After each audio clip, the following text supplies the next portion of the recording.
બધી વનસ્પતિ કડવી આપી બેનને તો ખાસ વાત એ કરી કે તો બધા શીખવાડ બતાવ હું પણ મારા ફાર્મ પર બધું બનાવું છું હું તો 5 રૂપિયા લીટર આપું છું આખા ગુજરાતમાં એ કહ્યું કે 5 રૂપિયા લીટર એટલે મફતનો કહેવાય કે ના કરતો પહોંચ્યા ના હોય તો તમારે ઘેર જો આકડો ધતુરો લીમડો તમાકુ આ બધું બનાવ્યું છે એ બનાવી તમે ઘેરનો ઉપયોગ કરી તમે કોઈ પણ પાકમાં છોડશો તો તમારે ઝેરી દવા લાવવી નહીં પડે અને ઝેરી દવાઓના 200 રૂપિયાના 400 વેપારી લે છે અને તમારે ખીચું ખાલી થઈ જાય માટે આવું તમે ના કરતો ખેતી ખર્ચમાં બચત એટલે ઝીરો બજેટ ખેતી આ રીતે કરવાની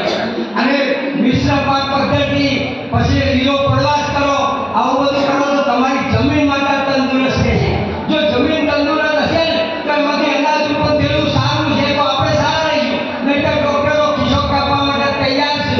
તમને તૈયાર જ બેઠા છે મારા ભાણાનો એક દાખલો સાહેબ સત્ય હકીકતનો આપું મારી બેન કરવી છે એમનો ભાણો હતો નાનો કે એનું કપાળમાં પાણી ભરાઈ ગયું સાદો સીધો ખોરાક આપણે જાતે અનાજ ઉત્પન્ન કરીએ છીએ તમે અડધો વીઘાની શરૂઆત કરો પ્રાકૃતિક ખેતી એટલે બધાને પહેલા તો ખબર પહેલા આપણા ડોહાડે શુદ્ધ ખાતર નતા યુરિયા ડીએપી હતું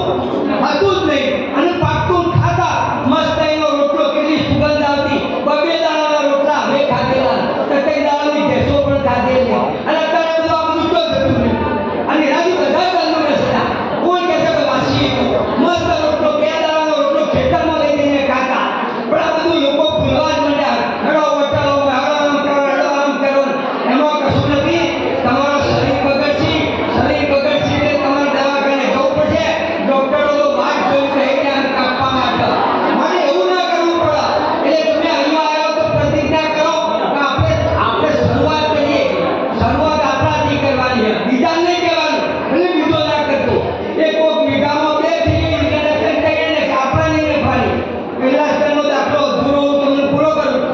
ભાઈ આવ્યો કૈલાસભાઈ કીધું કે વીઘો બહુ સાહેબ પાવાના 20 કિલો ખાતર તને આપું ઠાકોર કે ના 20 કિલો નહીં ચાલે મારે તો થઈ લીધું છે એટલે કૈલાસભાઈ અમારી ટીમમાં પડેલો હતો આવ્યો મારા જોડે કે કોઈ ઠાકોર તમે સમજાવો મેં કીધું બોલો શું કે મારે ઘઉં પાવા વીઘો કરો કે થેલી ખાતર જુઓ મેં કહ્યું વીઘા ઘઉંમાં થેલી ખાતર ના નખાય એટલું ઝેર કે ના મારે તો થેલી જુઓ રજ્જા કરતો અત્યારે બધું પડ્યું એટલે દોઢમાં ખાતર મેં આપ્યું 30 કિલો જરૂર હતી 20 કિલોની 30 કિલો લઈ ગયો એ 30 કિલો નથી ઘઉં પાયા એના પછી ઠાકોર આવ્યો જ ના રી ગઈ ગઈ સાહેબ કે મારે તો ઘઉં પાવા જ નહીં એટલે જે અજ્ઞાનતા છે આમાં શું અજ્ઞાનતા કાઢવાની છે અજ્ઞાનતા તમે કાઢશો તો જ ખ્યાલ છે આપણે એક રોટલો ખાલી જરૂર 2 ખાઈએ તો શું થાય તો એના જેવું છે એ આ બધું આવું શીખવાની જરૂર